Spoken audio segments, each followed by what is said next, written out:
Invito entonces a este primer panel a Daniel Bovich, a Laura Luciani y a Silvia Finocchio, a quienes les doy la bienvenida.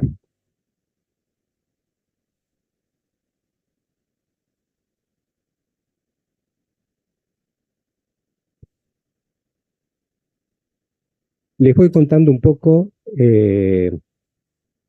el título del panel y un poco la idea que rondó eh, entre quienes pensamos esta propuesta. El título del panel es Cultura política, juventud y educación en 40 años de democracia. Y lo que les pedimos a él y las investigadoras invitadas es que aporten una reflexión que abarque estos 40 años desde la perspectiva de la historia social, la nueva historia política y la historia cultural, campos, digamos así, en que los tres presentadores trabajan. En este sentido, les pedimos una intervención de carácter histórico más que historiográfico, digamos, y a pesar, como se dijo también en la presentación, de estar muy tomados y tomadas por la coyuntura, la propuesta que les hicimos es compartir el esfuerzo colectivo, digamos, de pensar sobre procesos y sujetos del pasado, y en todo caso que estas reflexiones nos ayuden o nos enriquezcan la mirada sobre el presente.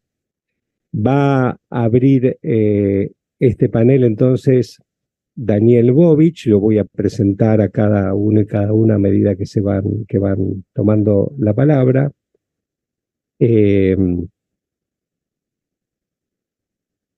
Daniel es doctor en Historia de la Universidad Nacional de La Plata. Actualmente se desempeña como profesor en la Universidad Nacional de General Sarmiento y es investigador principal del CONICET. Ha dictado cursos en diversos países de la región, en Argentina, Uruguay, México, Brasil, Francia y España, no solo de la región. Y se dedica a la investigación sobre la historia política y social del siglo XX.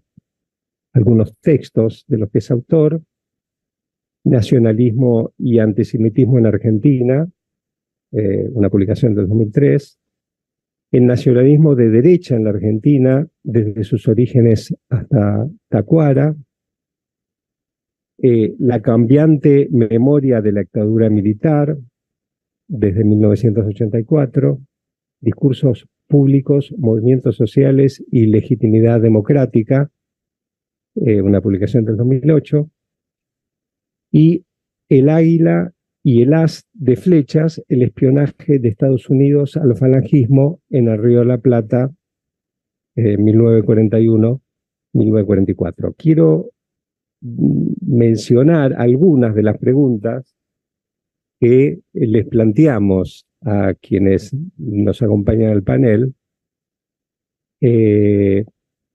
preguntas que se plantearon como, digamos, amplios temas de conversación.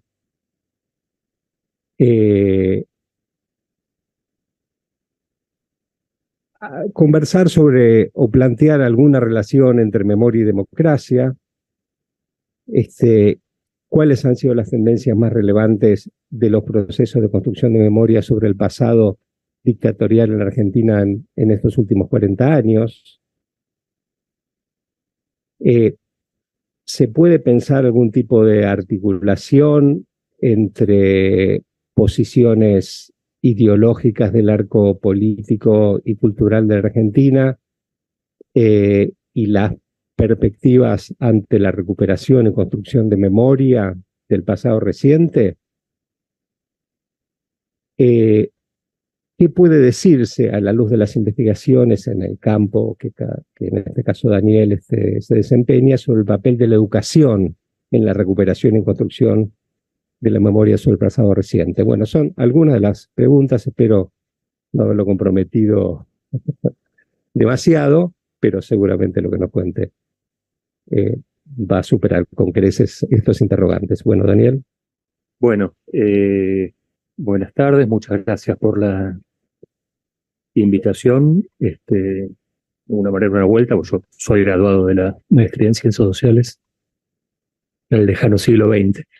Este, bueno, las preguntas que formuló mi tocayo Daniel me obligaron a hacer un ejercicio de síntesis bastante interesante y a pensar cómo plantear en un tiempo corto algunos ejes centrales para pensar estos problemas, básicamente vinculados a la relación entre democracia y memoria. Porque la democracia, como cualquier eh, hecho colectivo, como cualquier institución muy grande, como cualquier sistema normativo, supone desde el punto de vista temporal una doble temporalidad. Por un lado, un horizonte de expectativas, un horizonte de futuro, una promesa de más libertad, más igualdad, más consumo. En, en, en nuestra democracia de los últimos 40 años resulta paradigmático la promesa de Alfonsín de la democracia se cubre, se come, se cura, se educa. Es decir, una democracia sustantiva que no fuera solo un sistema de normas, un sistema de elección de autoridades, sino que iba a proveer mayor bienestar, mejores prestaciones estatales en el camino a cuotas mayores de libertad y de igualdad. La contrapartida temporal es una genealogía. ¿En qué fundamentamos eh, el orden del presente? ¿Sobre qué bases construimos una narración del presente? ¿Cómo establecer una genealogía? En 1882, 100 años antes de la recuperación democrática argentina, en Francia, Herrerán, un historiador, literato, se preguntaba o daba una conferencia muy célebre llamada ¿qué es una nación? Y ahí postula esta idea de la nación como plebiscito cotidiano, una elección permanente, pero lo que quiero referir es a la parte en la que Renan dice una nación se debe o se construye en una memoria común, en algo que recordamos en común, pero sobre todo también en muchos olvidos en común. Decidimos dejar de lado, dice, por ejemplo, las guerras religiosas para poder convivir en, bueno, en su caso en Francia, ¿no? Entonces, la contrapartida de este, el horizonte de expectativas es una narración que dé cuenta de un pasado que supone necesariamente elementos de selectividad. Debemos elegir qué parte del pasado será el que inspire, organice, en este caso, un régimen democrático, y le dé, y no solo eso, no solo como inspirador, como dar marco, sino que tenga la potencia de generar una identidad colectiva. Sabemos que toda memoria es un relato sobre el pasado formulado desde el presente. Necesariamente es un producto colectivo. Hace 100 y pico de años que tanto Holbach como Durkheim mostraron esto, ¿no? La memoria es necesariamente colectiva, se elabora colectivamente. Holbach decía, aún lo que parece memoria individual tiene marcos colectivos para recordar. Es una narración selectiva sobre el pasado y esa selección no es la selección de los historiadores de acuerdo a determinados problemas que se plantean, sino que es una selección, que según plantea, por ejemplo, Yerushalmi, sea de acuerdo a valores. ¿Cuáles son los valores del presente que permiten organizar una lectura del pasado? En cualquier sociedad compleja no hay una sola memoria, hay una disputa de memorias. A veces más abiertamente enfrentadas, a veces la disputa es sorda, porque también los niveles de la memoria son distintos. Hay memorias que se tornan hegemónicas, memorias que son subalternas, no, esto no quiere decir necesariamente populares, sino memorias que no pueden salir a la luz, o memorias subterráneas.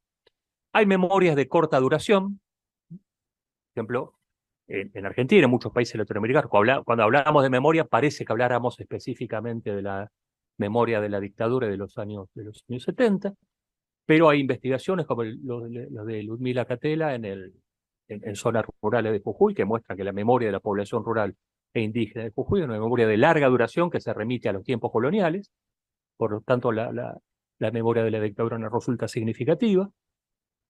Otro ejemplo, en los años 70 había gente dispuesta a matar o a morir por el nombre de Rosas y del rosismo, que había ocurrido 130 años antes de aquel momento, pero que había adquirido un sentido muy central en la vida política y cultural argentina. Es decir, la memoria no supone necesariamente cercanía temporal, sino una cercanía en cuanto a los sentidos que se disputan en esa narración del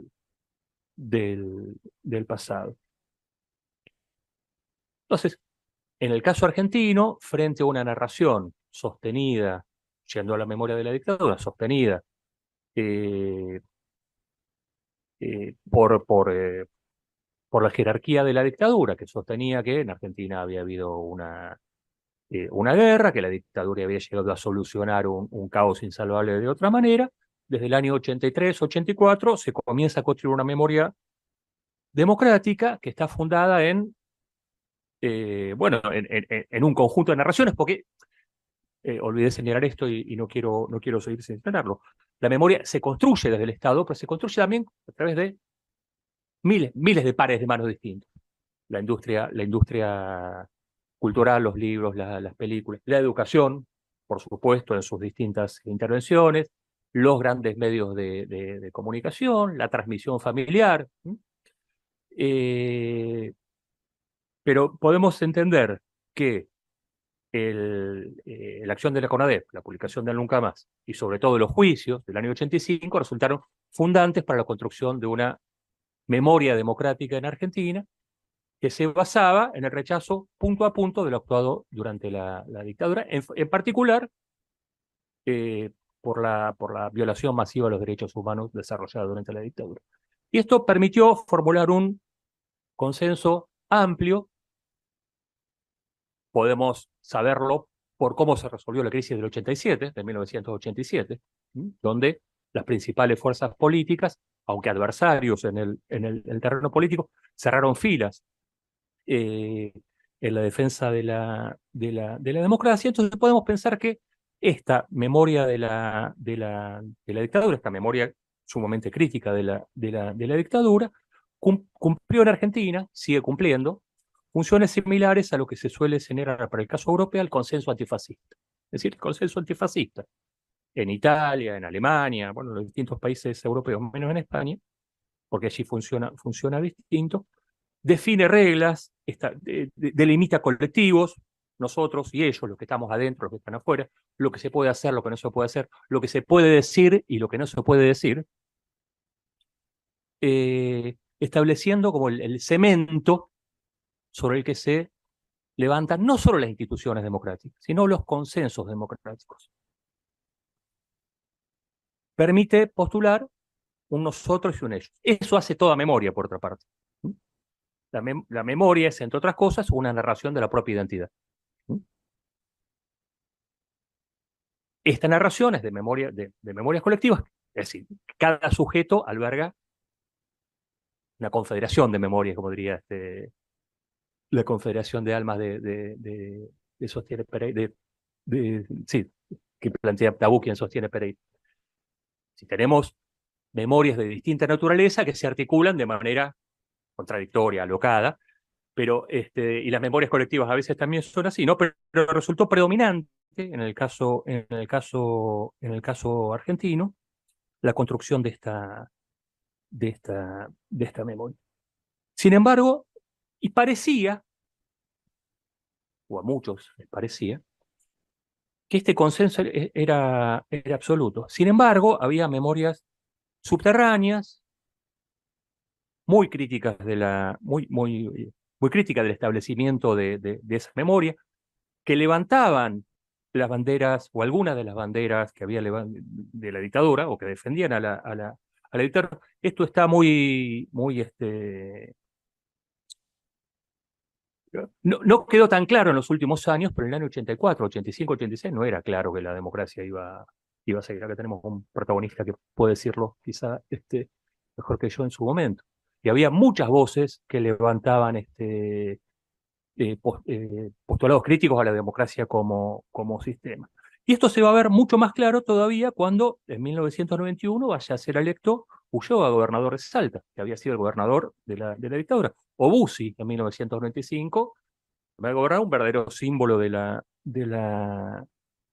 represión. Es decir, que si en toda sociedad, en conjunto de memorias que se disputan, porque la memoria además es un elemento indisociable de la vida política, en la sociedad argentina, de una manera menos organizada en los años 80 y mucho más organizada al punto de ganar elecciones provinciales en los años 90, encontramos expresiones políticas que reivindican de alguna manera la memoria eh, dictatorial, como se puede, porque los marcos culturales y políticos, aún en estos casos, permiten decir algunas cosas y otros no, y muestran estos casos que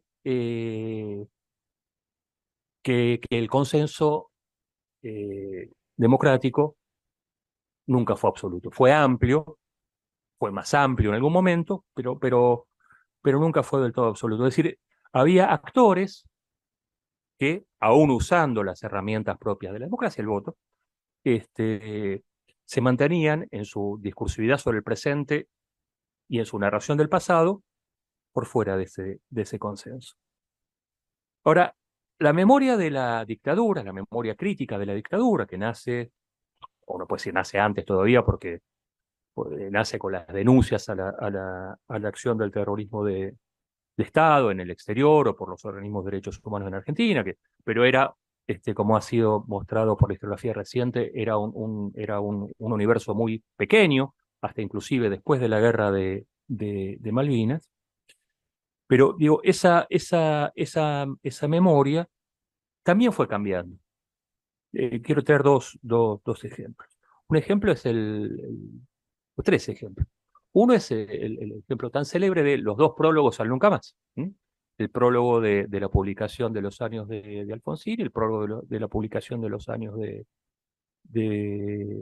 del kirchnerismo, donde pasamos de una representación formulada del Estado, lo que no le da garantía de tornarse universalmente aceptada, pero sí de tener una potencia mayor en la esfera pública.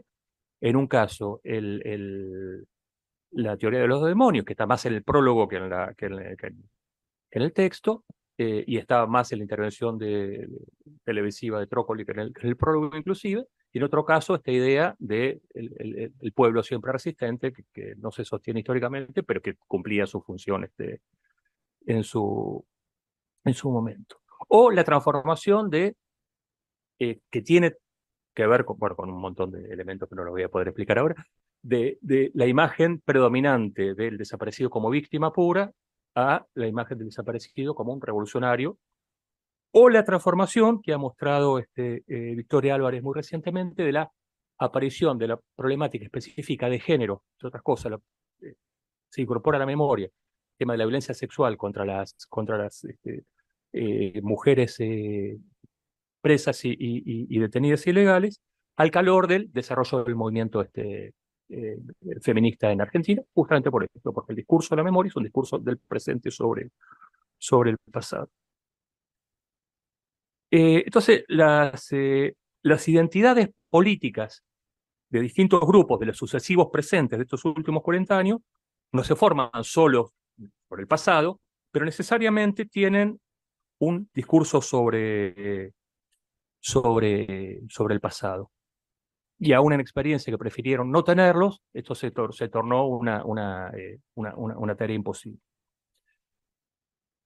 En los años del kirchnerismo hubo una alianza tácita muy grande entre un sector importante del movimiento de derechos humanos con el Estado. Lo que tornó que la crítica al kirchnerismo en muchas ocasiones supuso poner en cuestión, total o parcialmente, la visión condenatoria de la dictadura. Entonces, no todo el antikirchnerismo formuló esto, pero una parte importante en su crítica al kirchnerismo arrastró, digamos, una crítica a la visión del pasado del kirchnerismo. Y uno puede encontrar un momento de condensación de esto que es 2008. En 2008, en el contexto de protestas, de discusiones sobre presentes, sobre el conflicto de la 125, comenzaron a aparecer con fuerza, digamos, impugnaciones a esta visión del pasado. Y este mismo proceso no dejó de involucrar también a la investigación histórica. Alrededor del 20% del total de la investigación histórica en universidades, en CONICET, de acuerdo a una investigación sobre las tesis presentadas, sobre los temas de investigación del CONICET y demás, se dedican hoy, en los últimos 10 años, a temas de historia reciente, cuya definición no la voy a hacer, porque involucra una cantidad de discusiones, pero para simplificar, historia de los años 60 y los años 80. ¿Y por qué es esto? Bueno, por las preocupaciones de la historiografía, de la ciencia social, siempre surgen del mismo núcleo de problematizaciones del conjunto de la sociedad. Luego vienen las mediaciones, la introducción a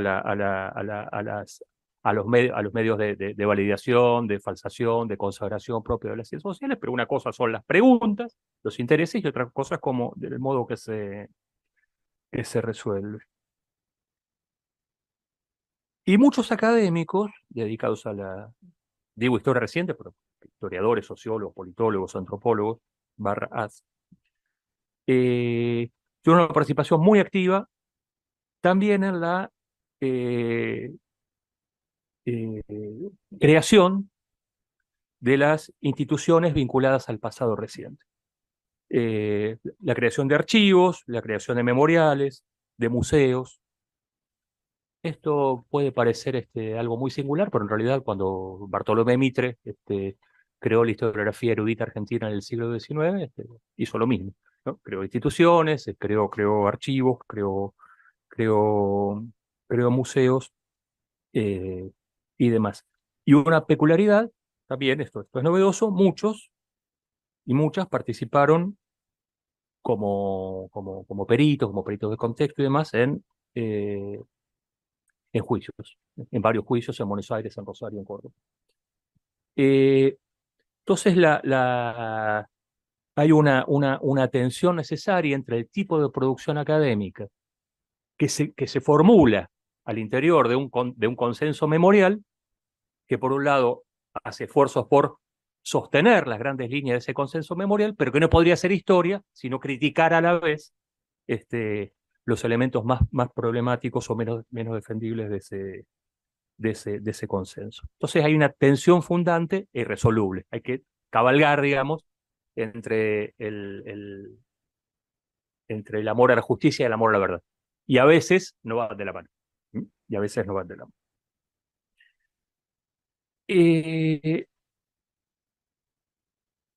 Hoy asistimos en la esfera pública y en el ámbito electoral en particular a un debate, bueno, al que no podemos eludir. Y es un debate sobre cuándo empezó la violencia. ¿Cuándo empezó la violencia? ¿Quién empezó la violencia? Pega, pega. Con 20. Pero no es solo un debate acerca de cuándo empezó la violencia. Porque hay un debate que nos, no sé si llamarlo debate, afirmaciones, porque no constituyen un debate. Pero hubo dos afirmaciones en los últimos tiempos que tratan de explicar los problemas argentinos. Hace unos años, el expresidente Macri solía decir que la decadencia argentina empezó hace 70 años. Entonces se refería, en efecto, al al peronismo, y yo creo que le faltaba un poco de lectura de historia, porque su problema era la política peronista, pero también era las instituciones de intervención estatal, que en realidad buena parte de ellas vienen de los años 30, no de los 40, pero hubiera criticado a Pinedo y lo tenía a su nieto al lado. Eso no iba. Y en las últimas semanas, Milei dice que los problemas argentinos empezaron hace 100 años. Es decir, el problema argentino empezó con Irigoyen, si el problema argentino es la democracia. Entonces, estamos en presencia de otro debate, eh, otras dimensiones de la memoria, un poco más largas, que probablemente se establezca. Planteo esto entre muchos otros, ¿no? Pero me parece paradigmático, ¿no? Pues se ha puesto en cuestión no solo la memoria más corta de los años 70, sino la memoria más larga que sostiene además las dos identidades políticas que, pase lo que pase, continúan siendo las dos identidades políticas más importantes de Argentina, que son peronismo o panperonismo y radicalismo o panradicalismo. Ya termino. A diferencia de otros países de la región, la historia reciente entró a la escuela. Y la memoria entró a la escuela, por ejemplo, en textos. Tenemos autoras de textos. Y la memoria, una memoria estatizada, también entró a la escuela, a través de efemérides, el 24 de marzo, la noche de los lápices, que motivan un conjunto de prácticas escolares. Entonces, por un lado, entra a los libros de texto la enseñanza de este pasado reciente, de este pasado de los años 60, 70. Este, hay países vecinos en los que esto no ocurre, pero también ingresa a la escuela como elemento de formación cívica, formación ciudadana, una memoria centrada entonces en la condena al pasado dictatorial. Esto ocurre, bueno, distinto en distintas jurisdicciones. Hay algunos elementos o algunas experiencias que son particularmente interesantes. Por ejemplo, Jóvenes y Memoria, de la Comisión Provincial por la Memoria en Buenos Aires, que ha posibilitado desarrollar muy pequeñas investigaciones, muy pequeñas en cuanto situadas, investigaciones locales a lo largo de toda la provincia de Buenos Aires. Es decir, que hay una gran cantidad de elementos vinculados a este pasado y a la memoria de este pasado que han entrado de distintas maneras a la escuela. Yo creo que la memoria, que ha entrado la memoria democrática como narración del pasado, de las luchas del pasado, de las derrotas del pasado, pero también ha entrado lo contrario. Probablemente cuando la narración se vuelve una narración de lo establecido, encuentra una serie de resistencias. Hace un mes hicimos una defensa de tesis acá, estamos los tres jurados presentes, donde Jessica Bellán, que defendió su tesis de doctorado, mostró que, en una investigación que ya tenía 6, 7 años, mostró que la palabra democracia, puesta en boca de los docentes como un valor positivo, en boca de los estudiantes se ha convertido en un valor negativo o en nada que tuviera sentido. Probablemente esto tiene que ver con algún elemento y lo hacen en la zona norte de Gran Buenos Aires, una zona particularmente compleja además por la presencia de Campo de Mayo, por una historia particular. Yo creo que en parte esto tiene que ver con esto, ¿no? Con lo establecido, con la manera de que los jóvenes reciben lo establecido. Pero me parece que también tiene que ver, y vuelvo al comienzo de la charla, con el otro problema de la temporalidad, con el problema del futuro. Porque cuando una narración sobre el pasado se cierra en sí misma o se cierra sobre un horizonte temporal que parece siempre igual y no ofrece una expectativa real de un futuro mejor, también está condenada al fracaso, a no ser escuchada o a ser escuchado en el sentido contrario en el que se propone. Entonces me parece que en buena medida, no voy a decir nada original, ¿no? La crisis de credibilidad democrática a la que asistimos, es decir, que incluye la crisis sobre la narración construida de los años 80 sobre sobre la dictadura, construida por mil manos, tiene que ver menos con el pasado, sino con que una parte importante de la población no encuentra en el presente y en el presente democrático un camino que permita un horizonte de expectativas un poco más satisfactorio con mayor libertad, mayor igualdad, mejores condiciones de desarrollo personal. Bueno,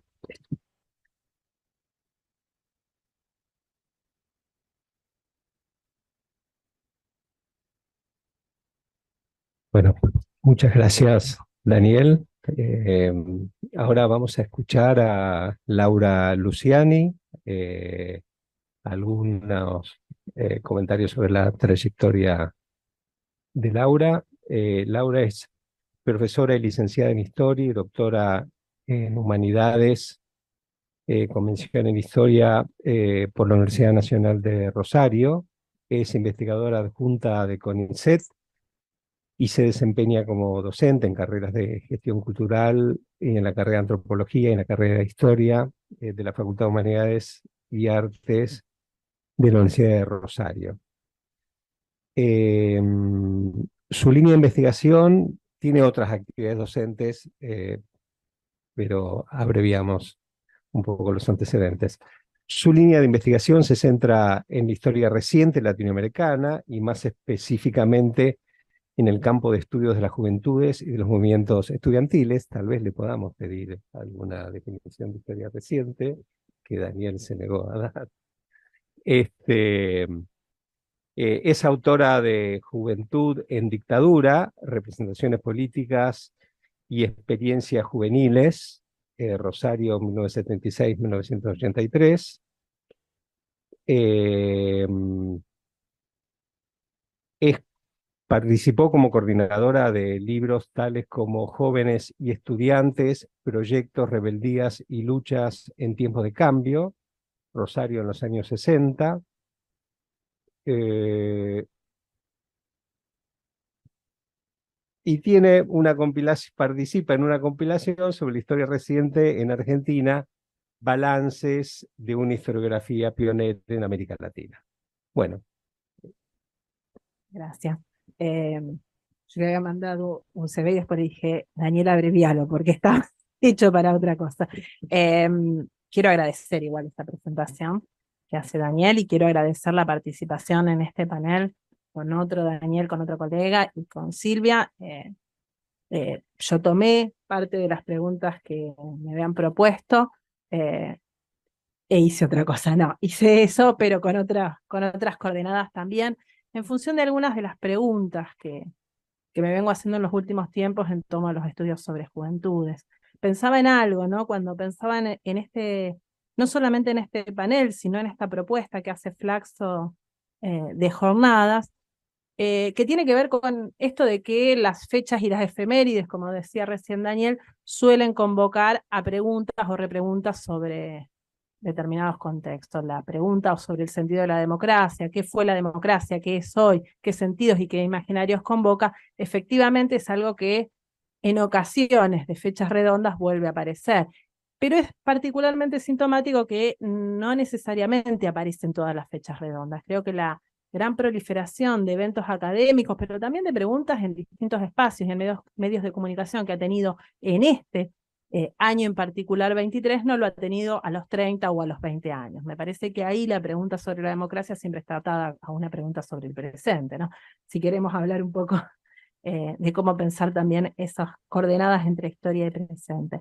Pero también pensaba que la invitación al panel, en mi caso, también tenía un poco de eso, digamos, poder pensar qué relación o cómo comprender o qué mirada pensar, tomar históricamente para pensar las juventudes en estos 40 años de democracia, también convocaba a pensar y a preguntarnos no sobre los jóvenes de hace 40 años solamente, sino sobre los jóvenes del presente. Y ahí nuevamente el presente como una matriz de historicidad para pensar algunos de los problemas, ¿no? De todas maneras, y atendiendo sí a la preocupación de pensar algunas claves desde una perspectiva histórica, pensando en términos de temporalidades largas, me interesaba reponer algunas dimensiones para pensar los estudios de juventudes. Estudios de juventudes que hay que decir si bien en Argentina tienen un desarrollo bastante importante, no tienen una sistematización que permitan dar cuenta de procesos generales amplios para pensar completamente los 40 años. Sí hay indicios y sí hay algunos elementos y sí hay algunas producciones que permiten advertir algunos lineamientos sobre los cuales trabajar la problemática, que es un poco con lo que me voy a centrar. Pero asumiendo eso como un desafío de pensar desde los 80 para acá algunas dimensiones para estudiar las experiencias, formas de participación, de movilizaciones juveniles, pero también las políticas públicas hacia jóvenes, me preocupaba también poder dar algunas coordenadas para pensar el problema. ¿Por qué? En general, cuando miramos a los jóvenes en la historia, acá tomaremos la historia argentina desde la segunda mitad del siglo XX, aparecen con cierta intermitencia, es decir, los jóvenes aparecen acá, en otro momento, y pareciera que después están, no sé, escondidos abajo de la roca, nadie los ve. Entonces, ¿cuándo vemos a los jóvenes? Los vemos en los 60 actuando, los vemos en la transición democrática y en los primeros años del gobierno de Alfonsín, los volvemos a ver post-2001 y sobre todo en procesos de politización diferente durante el kirchnerismo, pero parecían que después no aparecen, no están. Digamos, hay una cierta intermitencia en esa mirada social sobre los jóvenes, es decir, hay una idea de que en este momento los jóvenes son visibles públicamente. Y esa intermitencia con que la sociedad mira a sus jóvenes es la misma intermitencia con que la producción académica va acompañando este proceso. Una de las preocupaciones que me planteo es pensar, bueno, ¿qué pasa cuando la mirada social no está puesta ahí? ¿Y cómo pensar eso? Porque ahí no es un problema de mirar a los jóvenes en la historia, sino de ver las relaciones que se producen entre esas sociedades y esos jóvenes en claves intergeneracionales, es decir, en por qué en algunos momentos las y los jóvenes se definen con contornos generacionales que los diferencia de esa sociedad considerada adulta, y por qué eso aparece como una escena de disputa, y por qué en otros momentos no. Porque en otros momentos esas definiciones de juventudes no se diferencian y no generan alertas en la sociedad a la hora de mirarlos y mirarlas. Creo que hay algo de eso para pensar, ¿no? ¿Por qué la sociedad en algún momento ponen ciertas alertas? Mirá lo que están haciendo, ¿no? De distintos signos, pero que efectivamente podemos encontrar algunos momentos. Entonces me parece que ese es uno de los primeras cuestiones a pensar cuando pensamos estudios sobre juventudes, cómo pensarlos en forma interrelacional, relacional con esa sociedad, y no como un objeto completamente autonomizado de esos procesos. Lo segundo tiene que ver con un cierto desplazamiento de variable descriptiva a explicativa. ¿En qué sentido? Bueno, en algunos momentos aparecen los jóvenes actuando en los partidos políticos, experiencias culturales y artísticas, y hay un deslizamiento de eso como descripción a explicación, pero una explicación que tiende a cierto biologicismo, a la idea de que los jóvenes participan porque son jóvenes, y no explicar por qué los jóvenes en algunos momentos se sienten convocados a determinadas formas de participación. Y ahí hay otras variables para preguntarse ese por qué, que me parece que tienen que ponerse en juego. En ese sentido, si bien la intervención hoy tiene que ver precisamente con estas coyunturas de los 40 años de democracia, me parecía que esas coordenadas con las que pienso juventudes también ayuda a pensar en qué momentos se ha dado ese proceso de visibilización hacia jóvenes, qué experiencias, qué dimensiones, pero también pensar en qué políticas públicas se han desarrollado y marcar algunas tensiones y algunas dimensiones. Un primer punto que tiene que ver con pensar en parte esa relación entre democracias, juventudes y también las relaciones entre juventudes, dictaduras, democracias y transiciones. ¿Por qué? Porque efectivamente nosotros no partimos de la nada en el año 83 y en ese proceso de politización de los jóvenes que va a ser tan evidente en esa coyuntura de finales de la dictadura y principios de la democracia. Efectivamente, hay una serie de dimensiones que tienen que ver con otros momentos de politización y movilización juvenil muy fuertes en los años 60, pero que van a tener coordenadas distintas. Y aquí sí quiero hacer un señalamiento que en parte tiene que ver con la producción anterior, que es esta idea de pensar la dictadura como un momento en que se busca reorientar las representaciones sobre las juventudes, digamos, redefinir esas representaciones sobre juventudes, que efectivamente se van a cuajar en un conjunto de estrategias discursivas, en algunas políticas específicas, pero que fundamentalmente se van a dar dentro de las instituciones que ya existían. Digamos, la dictadura no crea escenarios nuevos para pensar a las juventudes.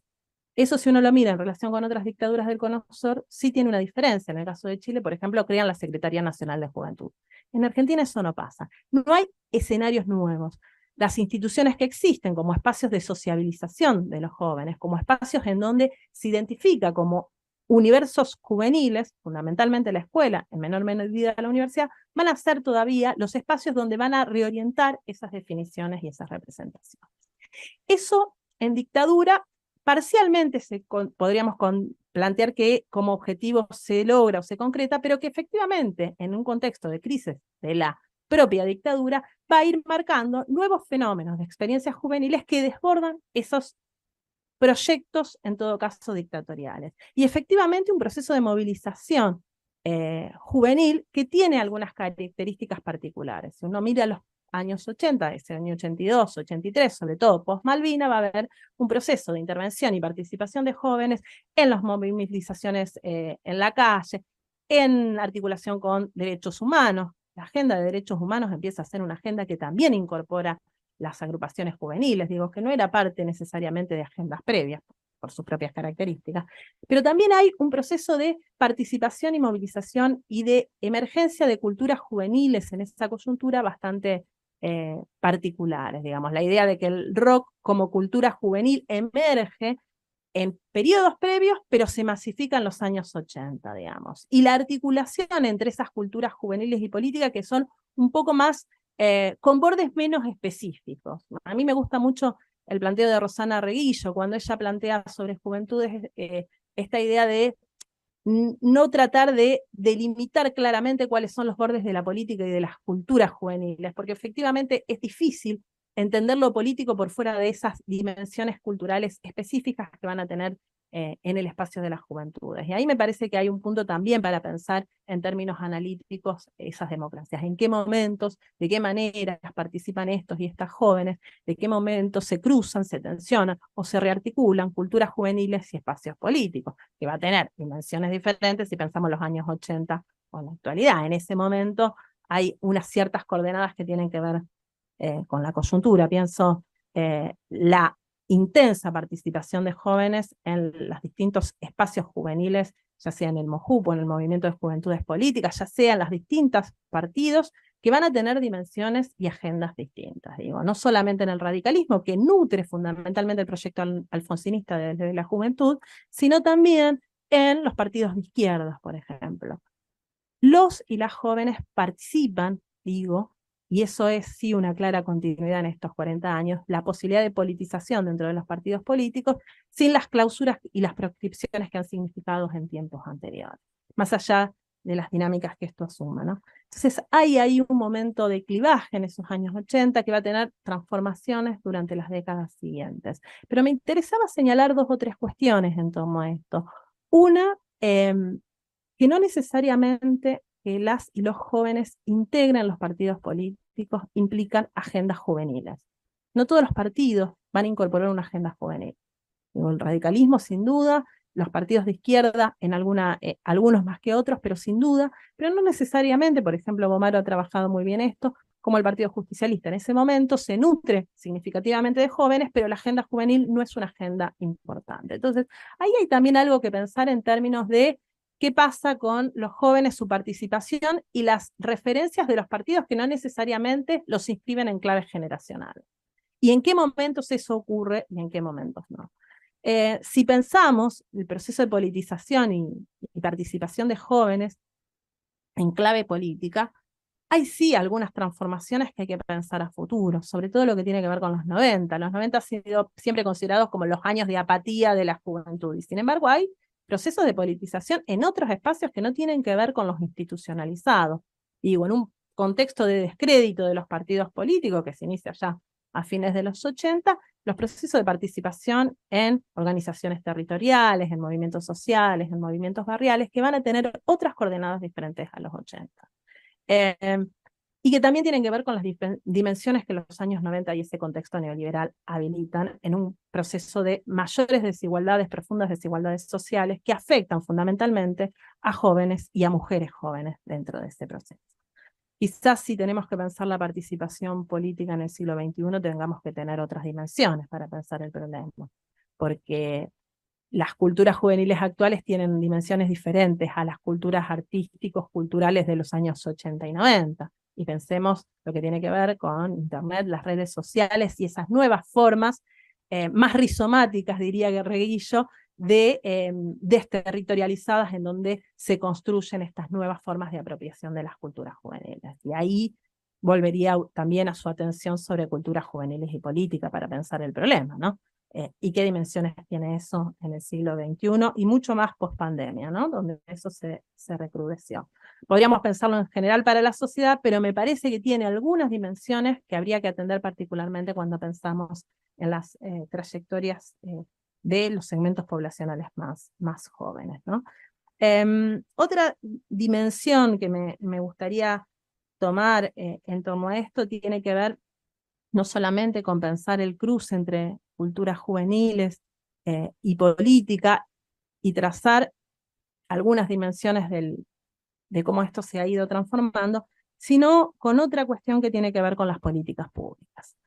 Cuando yo pienso en los años 80, cuando pensamos esa transición democrática y la democracia que se habilita desde allí en más, efectivamente hay algunas dimensiones que tienden a ser minusvaloradas, sobre todo en términos de pensar las continuidades y las rupturas con el periodo anterior, con la dictadura, y hay una cierta dimensión en donde los 80 quedan medio, yo siempre digo, relegados entre los 70 y los 90, entre las dictaduras de los 70 y el modelo neoliberal de los 90, sin poder entender cuáles son las especificidades de esas coordenadas, y sin poder atender no solamente a los procesos de ruptura y continuidad con la dictadura, sino qué elementos emergentes encontramos ahí para comprender por lo menos esa última década del siglo XX.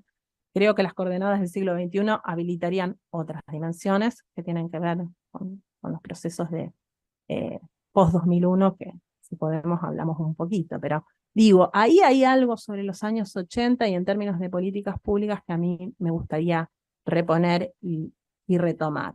Y que tiene que ver con esta cuestión. Si uno de los trabajos, o la mayoría de los trabajos han instalado ya cómo pensar los años 60 como un momento de construcción de las y los jóvenes o de las juventudes en términos generacionales, como sujeto político, como sujeto social, como sujeto de consumo y cultural, los 80 innegablemente necesitan reponer otra mirada. Y es que sobre esos años 60, si bien hay una mirada muy puesta sobre los jóvenes, los focos de atención sobre ellos van a seguir orientados, por lo menos hasta la década del 80, en unas instituciones que son las instituciones clásicas de sociabilización de los jóvenes. Los 80 traen escenarios nuevos. ¿Qué quiero decir con esto? Los años 80, en torno a la discusión sobre educación, va a haber un proceso de construcciones o preocupaciones en torno a representar un nuevo universo y un nuevo escenario para esos y esas jóvenes. El problema de la deserción estudiantil, como se va a llamar, la deserción escolar en ese momento, los problemas de la desigualdad es que la escuela ya no podía modificar. Digamos, hay un imaginario en los 60 y en los 70 que la escuela era el lugar donde se lograban achicar la brecha de desigualdad social en esos segmentos poblacionales. Esa, en los años 80, empieza a ponerse en cuestionamiento. La escuela no logra atender a las diferencias y a las desigualdades sociales que se van ampliando en un contexto de crisis económica que efectivamente afecta a esa población. Hay toda una serie de preocupaciones, no me voy a detener en esto porque hay gente mucho más especializada en todo este espacio, pero sí claramente hay una serie de preocupaciones, de planes, de proyectos del Congreso Pedagógico Nacional, una serie de dimensiones que están atendiendo a pensar no solamente el ámbito educativo, sino la escuela como institución de socialización de los jóvenes preocupadas fundamentalmente porque no logran modificar estas condiciones de desigualdad. Y ahí va a haber un punto también de reflexión, de preocupación en torno a las y los jóvenes. Hace un ratito en la inauguración alguien hablaba de Cecilia Braslavsky, precisamente, una referente y pionera en los estudios sobre juventudes, que en los años 80 reconstruye parte de esas representaciones que habían sido hegemónicas en esa coyuntura. Venía del exilio en Alemania y, digamos, ahí empieza a plantear una serie de situaciones respecto de esto que me parece que son centrales. Uy, se me van el tiempo de una manera que no pensaba. Pero bueno, me parece que ahí hay una dimensión de preocupación en torno a reponer una mirada sobre los jóvenes que va a transformarse. Y esa transformación va a llevar a pensar que la escuela, como institución, no puede albergar a los jóvenes. Que las diferencias y la desigualdad y el proceso profundo de, vamos a decirlo en términos de la época, deserción escolar, efectivamente marcan instancias muy diferenciadas en las condiciones de vida de las y los jóvenes, y que eso se acentúa de acuerdo a las regiones que veamos. Los estudios de la época, los índices de las épocas, fundamentalmente plantean eso. Lo que pasa en Buenos Aires, un 25% de la población que no es escolarizada, en el caso de Chaco y Formoso casi un 60%. Digo, hay dimensiones regionales muy diferentes, muy diversas en esta situación. Y la preocupación por crear nuevas instituciones.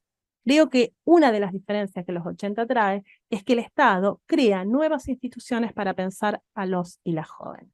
Y en esas, era la parte importante, y en esas nuevas instituciones, como la Subsecretaría Nacional de Juventud, que en 1987 se crea, no solamente es buscar nuevas instancias, sino un corrimiento hacia qué mirar en los jóvenes. Ya no van a depender del Ministerio de Educación, tampoco de Cultura, van a depender de desarrollo social, van a depender de salud. Pensemos en drogadicción, otra de las agendas de los años 80.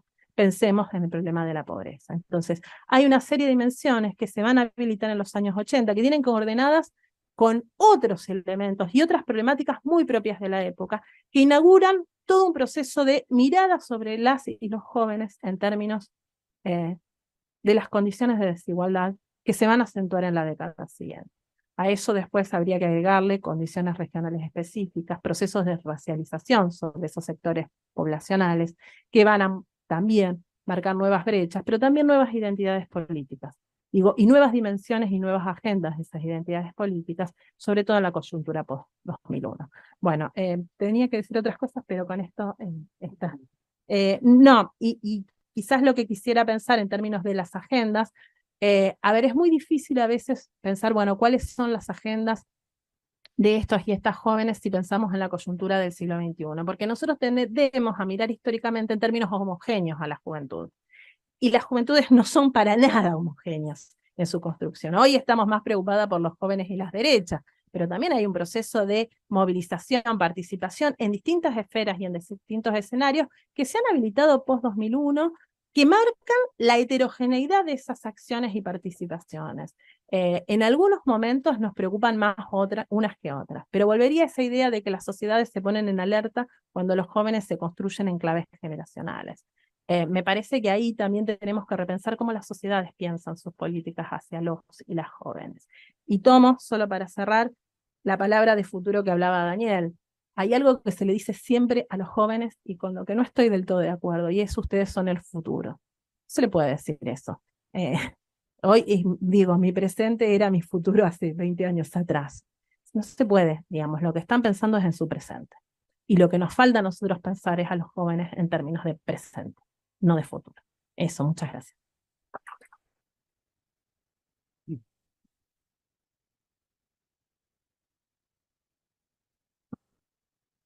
Bueno, muchas gracias, Laura. Nuevos elementos para pensar en esta conversación. Quiero comentar, no lo comenté al principio, que luego de la presentación de Silvia Finocchio, a quien ahora voy a presentar, tenemos, como ya lo adelantó Sebastián, la posibilidad de tener preguntas, comentarios, debates, tanto de quienes están presentes aquí y ahora como quienes nos siguen eh, por videos. Bueno, ahora entonces es el turno de Silvia Finocchio. Quiero decir que esta mesa, ambos invitados y ella misma fueron muy conversados entre nosotros. Silvia participó de la elaboración también de las preguntas y de la decisión de a quienes invitar y cómo pensar un poco temáticamente lo que queríamos poner en conversación. Bueno, Silvia, que es integrante del programa de Educación, Conocimiento y Sociedad de la Flaxo, es profesora de Historia por la Universidad de Buenos Aires y doctora en Ciencias Sociales por la Flaxo. Es también actualmente profesora titular de Historia General de la Educación en la Universidad Nacional de La Plata y se desempeña como profesora asociada de Didáctica y Prácticas de Enseñanza en la carrera de Historia de la Facultad de Filosofía y Letras de la UBA. Bueno, como dije, es investigadora del programa aquí en Flaxo, donde dirige un programa de un posgrado de currículum y prácticas escolares.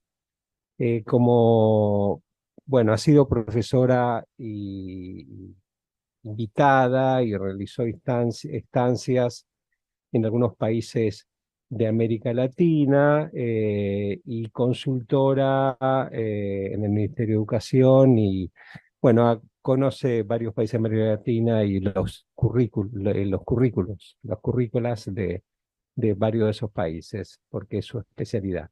Entre sus publicaciones recientes cabe mencionar La Historia en la Escuela, una compilación publicada en septiembre de este año, junto a Paula González como resultado de un proyecto de investigación. Y a Silvia le hemos pedido o hemos conversado con ella que desarrolle temas vinculados a la enseñanza de la historia reciente, temas de memoria y escuela secundaria en estos 40 años de democracia. Así que, Silvia, gracias por estar. Gracias, Daniela, a vos por la presentación, la convocatoria. Un lujo, un placer acá compartir este panel con los colegas historiadores. Bueno, como Daniel dijo, soy una historiadora cultural de la educación. En este caso voy a hablar de educación, pero me voy a poner más el traje de historiadora y por eso voy a cumplir con la consigna que me diste. Esto es que la coyuntura no nos tome y que le demos perspectiva y densidad temporal a los asuntos que vamos a tratar. Traje un PowerPoint porque como buena historiadora, para poder explicar, siempre me voy más atrás y más atrás y más atrás, y queríamos hablar de 40 años de democracia, pero yo necesito realizar un contraste o un contrapunto para poder, de algún modo, fundamentar los argumentos que intento plantear. ¿Encontraste el PowerPoint? Ese es el escrito de ahí. Ese, perfecto.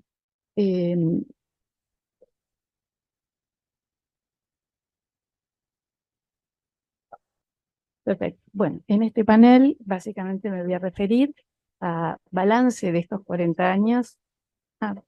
Bueno, dámelo. Gracias. Balance y desafíos en la enseñanza de la historia.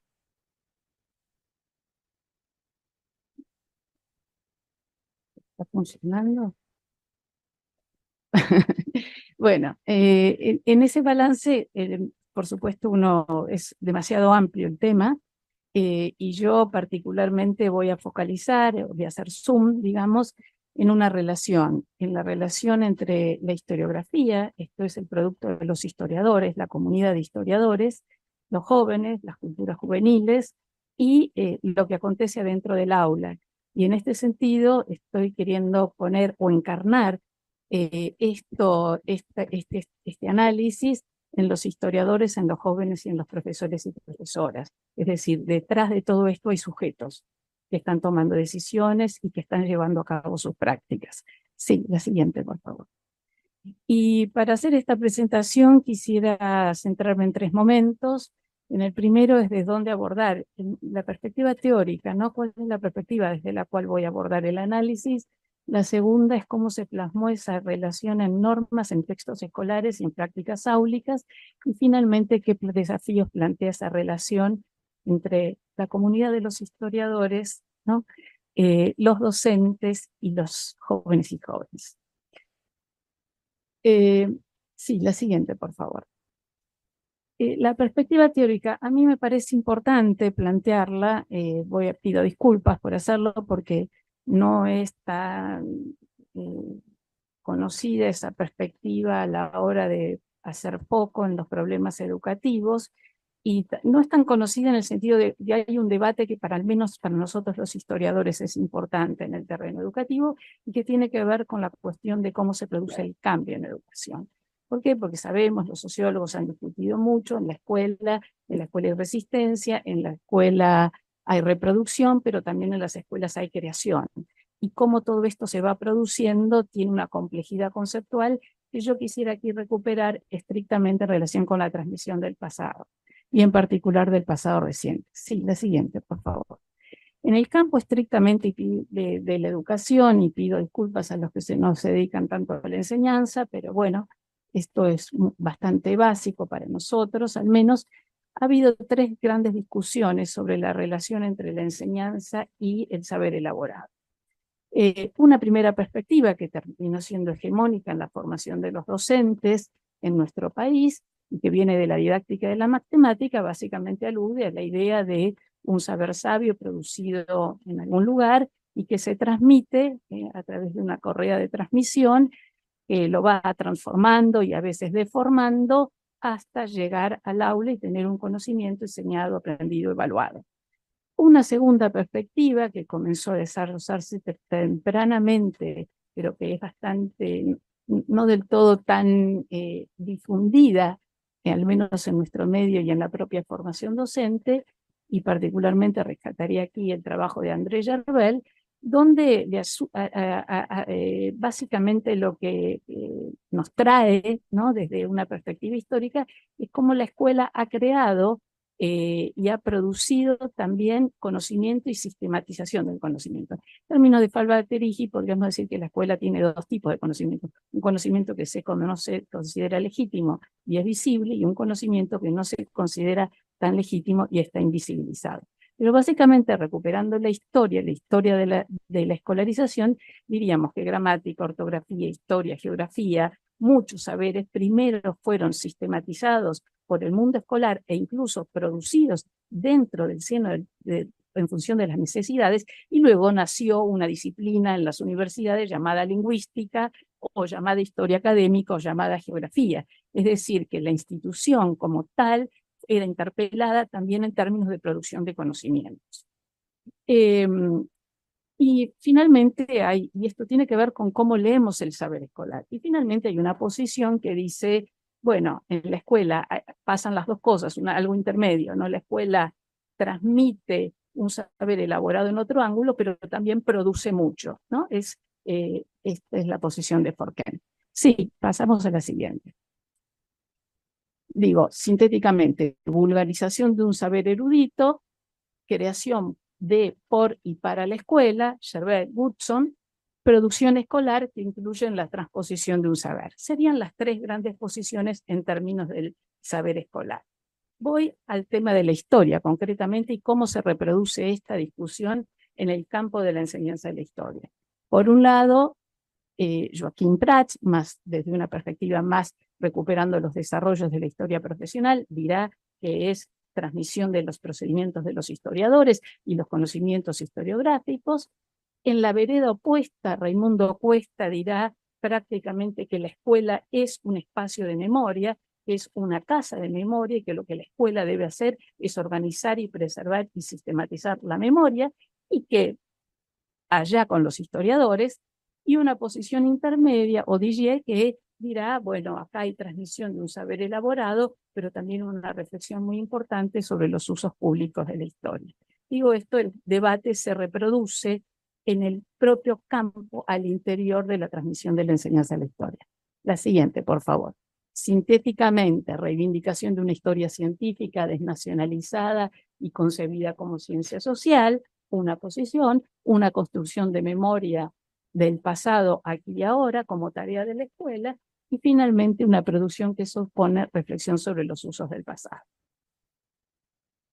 Este debate teórico, ¿por qué lo traigo y por qué me parece importante? Me parece importante porque yo quisiera recuperar el papel de los sujetos. Esto es, qué papel han jugado en estos 40 años historiadores e historiadoras, qué papel han jugado profesores y profesoras, y qué papel han tenido los jóvenes en la transmisión del pasado. La siguiente, por favor. Hecho este marco, me voy a centrar en el segundo punto, que tiene un carácter más bien empírico, de análisis empírico de evidencias recogidas en diferentes dimensiones de la enseñanza de la historia, como son las normas curriculares, los materiales educativos y las prácticas áulicas. Los voy a presentar en este orden, pero no quiere decir que esto suponga una secuencia lineal o que esto se dé de un modo acoplado en el tiempo. Pueden cambiar primero las prácticas, después aparecer algo en los textos y finalmente se plasman las normas. Como historiadora de la educación les diría que desde hace 400 años siempre fue así. Esto es, primero cambian las prácticas, después cambian algo los materiales y luego se transforman las normas. Sí, aquí simplemente para traer dos dimensiones de la normativa curricular y aquí plasmado en el tiempo, digamos, ¿no? No es menor la importancia de la norma por la legitimidad que le otorga al saber transmitido en la escuela. Sí, la siguiente, por favor, la siguiente. Y es aquí donde quisiera, y perdón porque me voy atrás y puedo cansar, pero si yo no me voy atrás, ustedes no pueden representarse la transformación profunda que supuso en la enseñanza de la historia el contexto de la transición democrática, es decir, se redefine de modo completo y esto es claramente visible en los propios marcos normativos. Pensemos ustedes, en el siglo XIX, todos esos planes de estudios, se enseñaba historia judía y historia europea. En los planes de estudio del 84 y en 1910, cuando el Congreso de la Nación se discutían los planes de estudio y cuando los debates eran si había que formar las almas en el mundo, digamos, las almas de un pueblo heterogéneo en la virtud clásica o en la identidad nacional, bueno, el Congreso estipula de algún modo que va a ser alrededor de la identidad nacional y la escuela inventa un humanismo científico y además nacional. Los planes de estudio del 49 se incrementa la enseñanza de la historia argentina, los contenidos básicos del 78 se vincula la historia europea, americana y argentina, pero acá hay algo que es llamativo. Se introduce la enseñanza de la historia reciente como autolegitimación del gobierno dictatorial. Explícitamente la norma dice guerra sucia. Esto aparece en el año 78. Sí, sigamos. Reformas curriculares. En los años 80 se llevaron a cabo 16 reformas curriculares en las diferentes jurisdicciones provinciales, con, a diferencia de lo que aconteció en los años 90, amplísima participación de los docentes en todas esas reformas que han quedado encarnadas en las memorias de las instituciones y de los propios docentes que participaron de esos procesos de cambio. Ahí hay una transformación importantísima en la enseñanza de la historia. Por un lado, se le da un lugar que nunca había tenido en la enseñanza de la historia a la dimensión local y regional. La segunda transformación muy importante tiene que ver con la enseñanza de la historia de América Latina, para construir una visión de un pasado común, centrado en las luchas por la conquista o las luchas entre, de algún modo, de los estados nacionales en el marco de los procesos emancipatorios y frente también a las dificultades que se producían en las relaciones entre el norte y el sur. Y también, por supuesto, acá aparece algo que es absolutamente contrastante en términos de valores y prácticas vinculadas a una ciudadanía democrática. Un quiebre. Los contenidos básicos comunes del CBC, algo bastante recorrido y transitado, digamos, hacen foco más bien en una perspectiva de enseñanza de la historia estructural, con mucho énfasis en las diferentes dimensiones, política, economía, sociedad, cultura, ofrecer a las jóvenes generaciones una comprensión del capitalismo económico mundial. Bueno, de algún modo se produce una profunda actualización de los contenidos de la enseñanza, los historiadores intervienen activamente en todo ese proceso de transformación curricular vinculado a la enseñanza de la historia, se incluye historia contemporánea fuertemente y enseñanza de la historia presente bajo el supuesto impulsado básicamente por los pedagogos que enseñar historia reciente fortalecería la democracia. Esta convicción estaba presente, pero sin embargo era bastante ambigua la lectura que se proponía porque estaba básicamente focalizado en la idea de inestabilidad política y la lectura del pasado reciente en términos de la última dictadura militar, solo la palabra utilizada era autoritarismo. Los diseños de las provincias fueron mucho más específicos en términos de políticas de derechos humanos, relaciones conflictivas con las Fuerzas Armadas, etcétera, etcétera, etcétera.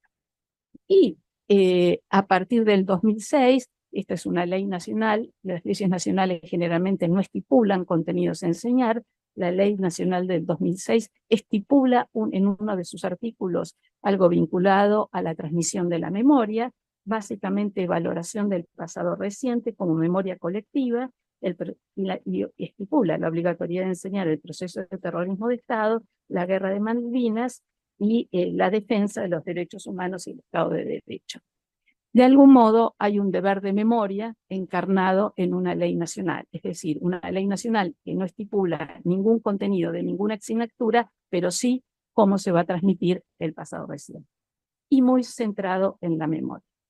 Sí, los textos escolares. Es decir, digo, el gran cambio, ¿no?, entre estos últimos 40 años de transmisión del pasado.